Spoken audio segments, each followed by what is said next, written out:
Morning students, हमने last topic में बात की थी लाइफ साइकिल की। लाइफ साइकिल में हमने दो प्रकार पढ़ लिए थे। आज हम लाइफ साइकिल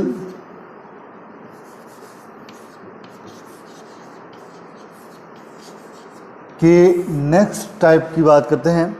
ये टॉपिक पहले भी हम बात कर चुके हैं, एलगी में लगता है, जो कि पेपर फर्स्ट है।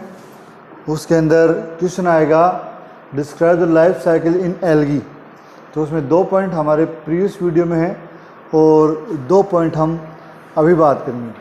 तीसरा जो है वो मोस्ट इम्पॉर्टेंट है, हम तीसरे टॉपिक की बात करेंगे जो कि इम्पॉर्टेंट है, वो है डिप्लोहैप्लॉन्टिक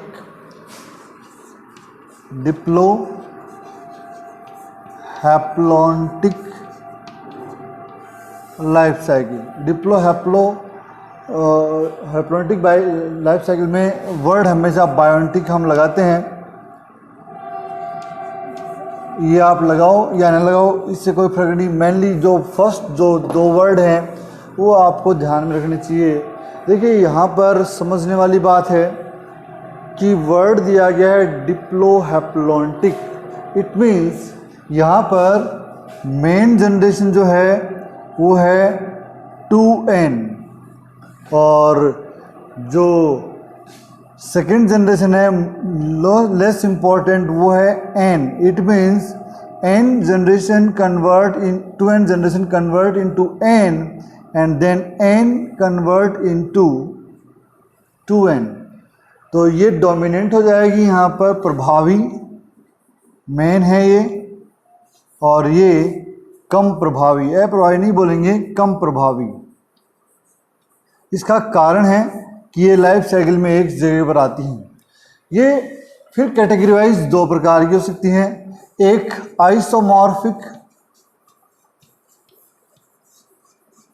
आइसोमॉर्फिक, दूसरी है हेटेरोमॉर्फिक।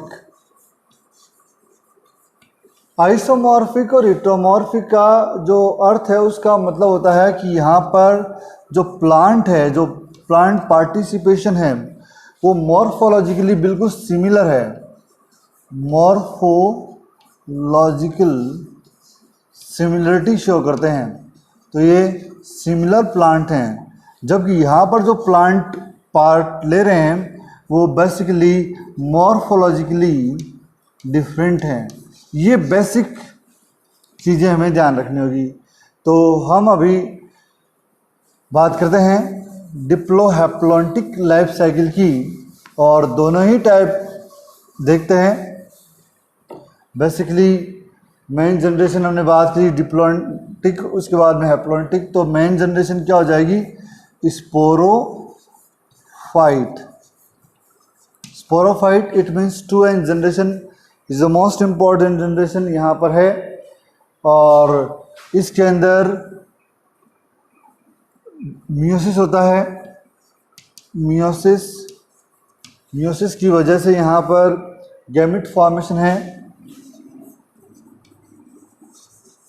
ये गैमेट फॉर्मेशन अब यहाँ पर 2 कैटेगरी है। ये पहली कैटेगरी में जर्मिनेट हो और हैप्लॉइड प्लांट बनाए। हैप्लॉइड प्लांट, ये हैप्लॉइड प्लांट अगर एक ही प्रकार का बना तब तो ये कहलाएगा आइसोमॉर्फिक, और 2 डिफरेंट टाइप का बना तो ये कहलाएगा हेटेरोमॉर्फिक। यहाँ पर इसकी जो नेचर में सर्वाइवलिटी है, या ये कहें कि नेचर में रहने की जो कैपेसिटी है वो बहुत कम है। ये बहुत ही कम समय के लिए बनता है। दूसरी बात कि जो गैमेट बन रहे हैं वो 2 प्रकार के होते हैं, मेल और फीमेल। ये दोनों डिफरेंट प्लांट बनाएं तब तो कंडीशन हेटेरोमॉर्फिक की हो जाएगी। समान प्लांट बनाएं तो आइसोमॉर्फिक। उसके बाद में ये गैमेट प्रोड्यूस करेंगे दोनों, इन गैमेट्स में यहाँ पर फ्यूजन होगा, फ्यूजन से यहाँ पर जाइगोट और जाइगोट से embryo and then new plant produce. तो यहाँ पर आप देखिए कि जो जनरेशन है वो 2n से n एंड देन n से 2n कन्वर्ट होती जा रही है, एक दूसरे में एक्सचेंज होती जा रही है। तो यहाँ पर हम इस लाइफ साइकिल में समझ सकते हैं कि बेसिकली एक जनरेशन गैमेटोफाइट की है और दूसरी जनरेशन स्पोरोफाइट की है। ये अल्टरनेटिवली चेंज होती रहती हैं। खास तौर पर इस प्रकार की जो लाइफ साइकिल को हम हायर एल्गीज में देखते हैं। अगला पॉइंट है हैप्लोबायोटिक लाइफ साइकिल, तीसरा पॉइंट, चौथा point.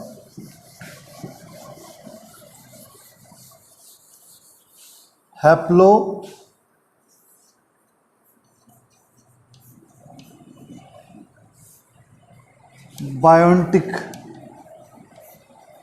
Life cycle. Haplobiontic life cycle का जो वर्ड है उसमें हम देख पा रहे हैं कि जो मेन वर्ड है वो है haplontic. Haplo it means n. तो यहाँ पर जो मोस्ट डोमिनेंट जनरेशन होगी वो होगी गैमेटोफाइट। यहाँ पर अगर हम देखें तो एन मोस्ट इम्पॉर्टेंट है, फिर उससे 2n का निर्माण होता है और उसके बाद में फिर n।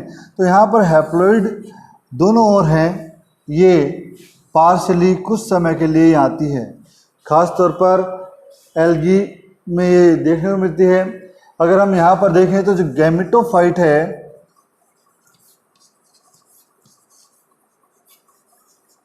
वो इफेक्टिव n जनरेशन है, डिपेंड ऑन प्लांट कैटेगरी।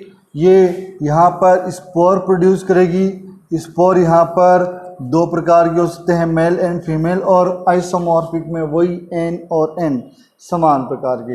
इन दोनों में यहाँ पर फ्यूजन होगा। फ्यूजन से यहाँ पर कुछ समय के लिए जाइगोट का निर्माण होगा। तो ये पार्शली है, जो कि स्पोरोफाइट का रिप्रेजेंटेशन है।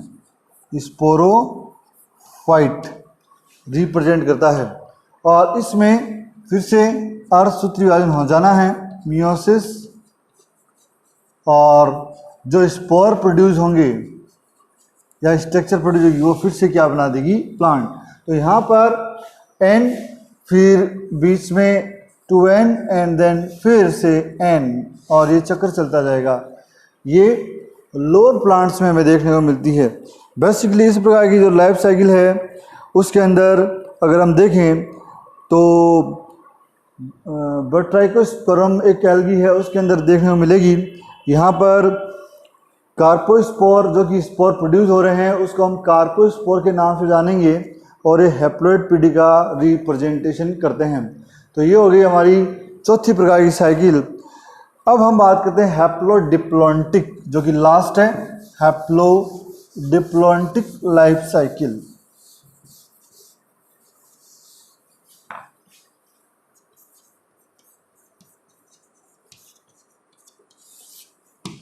हैप्लोडिप्लॉन्टिक लाइफ साइकिल में मेन जनरेशन तो हैप्लो ही है।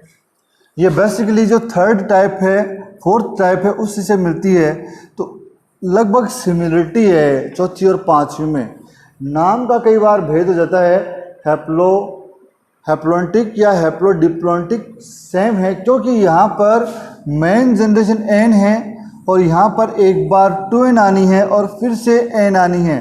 तो देखिए हैप्लो एंड डिप्लो, तो हैप्लोन्टिक और हैप्लोडिप्लॉन्टिक बुक्स के अनुसार अलग अलग लिखा हुआ है, बेसिक अर्थ दोनों में एक समान है।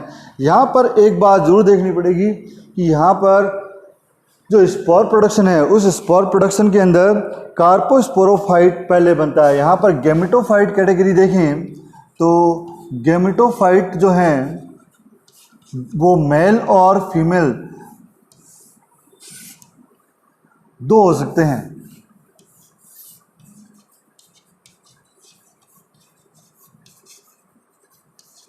और ये अलग अलग स्पोर बनाएंगे जो कि n और n द्वारा हम रिप्रेजेंट कर सकते हैं, या इसको आप x और x द्वारा रिप्रेजेंट कर सकते हैं। x स्पोर मान लीजिए, x स्पोर मान लीजिए, क्योंकि आइसोमॉर्फिक हेटेरोमॉर्फिक में थोड़ा सा मॉर्फोलॉजिकल चेंज होता है।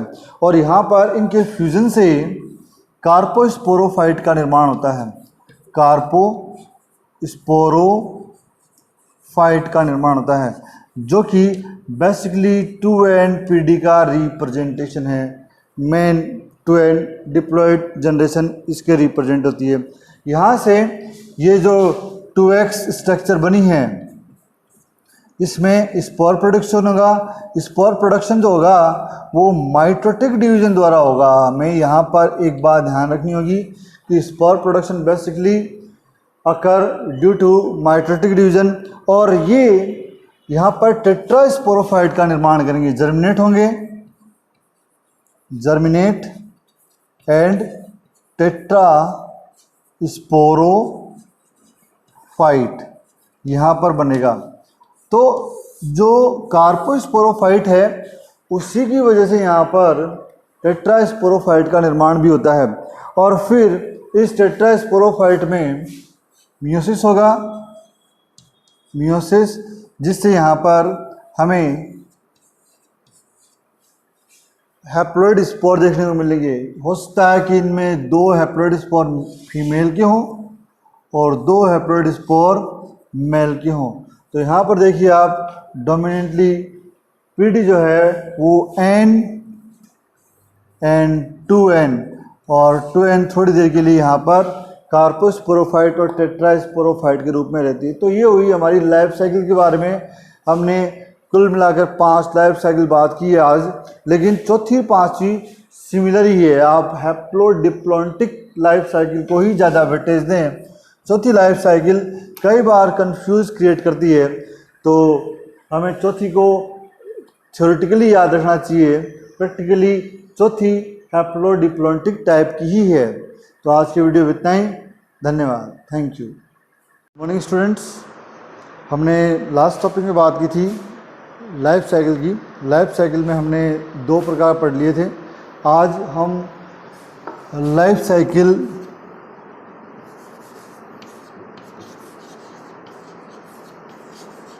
के नेक्स्ट टाइप की बात करते हैं।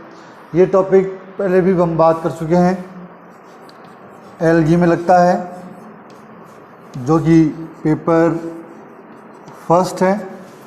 उसके अंदर क्वेश्चन आएगा describe the life cycle in algae. तो उसमें 2 पॉइंट हमारे प्रीवियस वीडियो में है और 2 पॉइंट हम अभी बात करेंगे। तीसरा जो है वो मोस्ट इम्पॉर्टेंट है। हम तीसरे टॉपिक की बात करेंगे जो कि इम्पॉर्टेंट है, वो है डिप्लोहैप्लॉन्टिक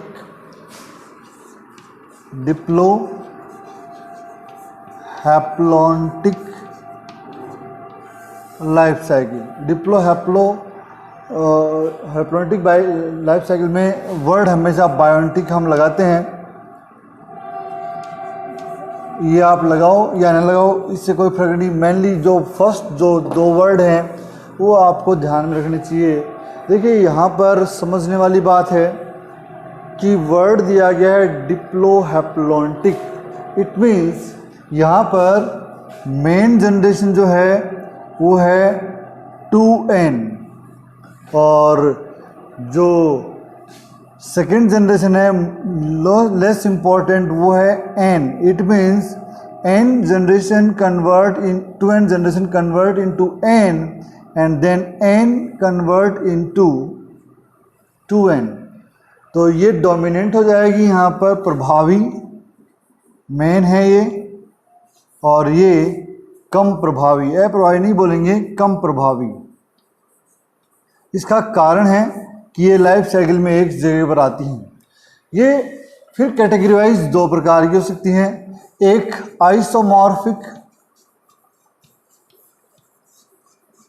आइसोमॉर्फिक, दूसरी है हेटेरोमॉर्फिक। आइसोमॉर्फिक और हेटेरोमॉर्फिक का जो अर्थ है उसका मतलब होता है कि यहाँ पर जो प्लांट है, जो प्लांट पार्टिसिपेशन है, वो मॉर्फोलॉजिकली बिल्कुल सिमिलर है। मॉर्फोलॉजिकल सिमिलरिटी शो करते हैं, तो ये सिमिलर प्लांट हैं। जबकि यहाँ पर जो प्लांट पार्ट ले रहे हैं वो बेसिकली मॉर्फोलॉजिकली डिफरेंट हैं। ये बेसिक चीज़ें हमें ध्यान रखनी होगी। तो हम अभी बात करते हैं डिप्लोहैप्लॉन्टिक लाइफ साइकिल की, और दोनों ही टाइप देखते हैं। बेसिकली मेन जनरेशन हमने बात की डिप्लॉन्टिक, उसके बाद में हैप्लॉन्टिक। तो मेन जनरेशन क्या हो जाएगी? Sporophyte. Sporophyte it means 2n generation is the most important generation यहाँ पर है, और इसके अंदर मियोसिस होता है। मियोसिस की वजह से यहाँ पर गैमेट फॉर्मेशन है। ये गैमेट फॉर्मेशन अब यहाँ पर दो कैटेगरी है। ये पहली कैटेगरी में जर्मिनेट हो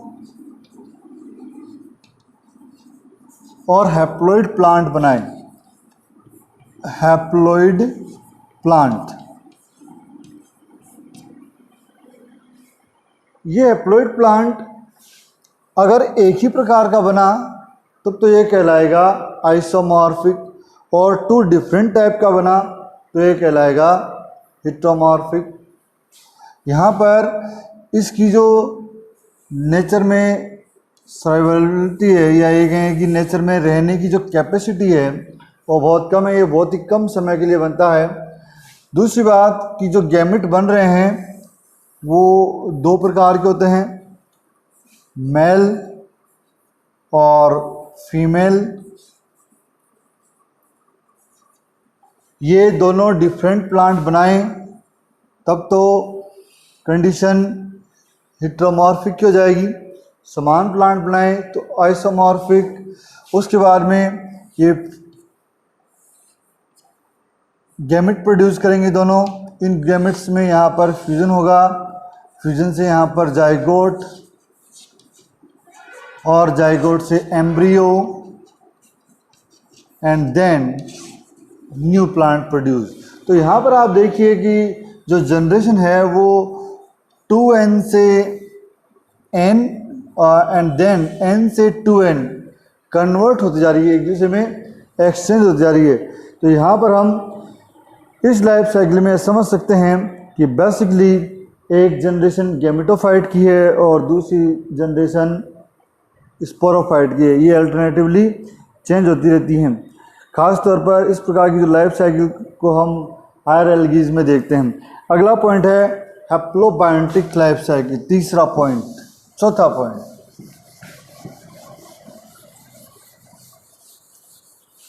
हैप्लोबायोटिक life cycle. Haplobiontic life cycle का जो वर्ड है उसमें हम देख पा रहे हैं कि जो मेन वर्ड है वो है haplontic. Haplo it means n। तो यहाँ पर जो मोस्ट डोमिनेंट जनरेशन होगी वो होगी गैमेटोफाइट। यहाँ पर अगर हम देखें तो n मोस्ट इम्पॉर्टेंट है, फिर उससे 2n का निर्माण होता है और उसके बाद में फिर n। तो यहाँ पर हैप्लॉइड दोनों ओर हैं। ये पार्शली कुछ समय के लिए आती है। खास तौर पर एल्गी में ये देखने को मिलती है। अगर हम यहाँ पर देखें तो जो गैमेटोफाइट है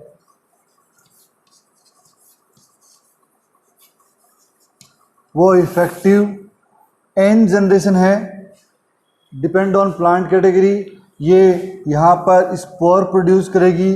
स्पोर यहाँ पर 2 प्रकार के हो सकते हैं, मेल एंड फीमेल, और आइसोमॉर्फिक में वही n और n समान प्रकार के। इन दोनों में यहाँ पर फ्यूजन होगा।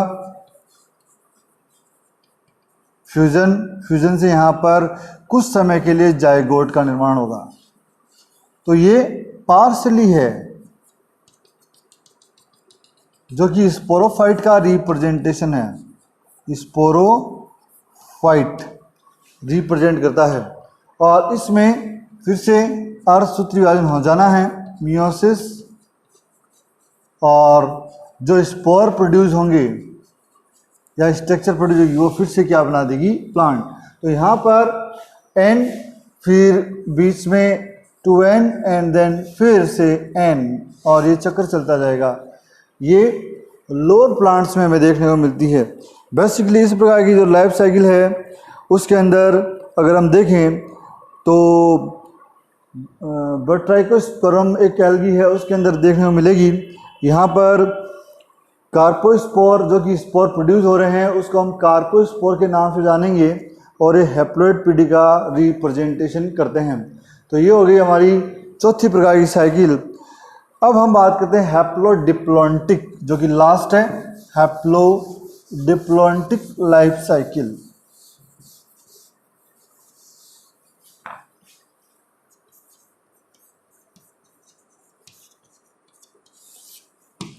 हैप्लोडिप्लॉन्टिक लाइफ साइकिल में मेन जनरेशन तो हैप्लो ही है। ये बेसिकली जो थर्ड टाइप है, फोर्थ टाइप है, उससे से मिलती है। तो लगभग सिमिलरिटी है चौथी और पांचवी में। नाम का कई बार भेद हो जाता है, हैप्लोडिप्लॉन्टिक या हैप्लोडिप्लॉन्टिक सेम है, क्योंकि यहाँ पर मेन जनरेशन n है और यहाँ पर एक बार 2n आनी है और फिर से n आनी है। तो देखिए हैप्लो एंड डिप्लो, तो हैप्लोडिप्लॉन्टिक और हैप्लोडिप्लॉन्टिक बुक्स के अनुसार अलग अलग लिखा हुआ है, बेसिक अर्थ दोनों में एक समान है। यहाँ पर एक बात जरूर देखनी पड़ेगी कि यहाँ पर जो स्पोर प्रोडक्शन है उस स्पोर प्रोडक्शन के अंदर कार्पोस्पोरोफाइट पहले बनता है। यहाँ पर गैमेटोफाइट कैटेगरी देखें तो गैमेटोफाइट जो हैं वो मेल और फीमेल दो हो सकते हैं।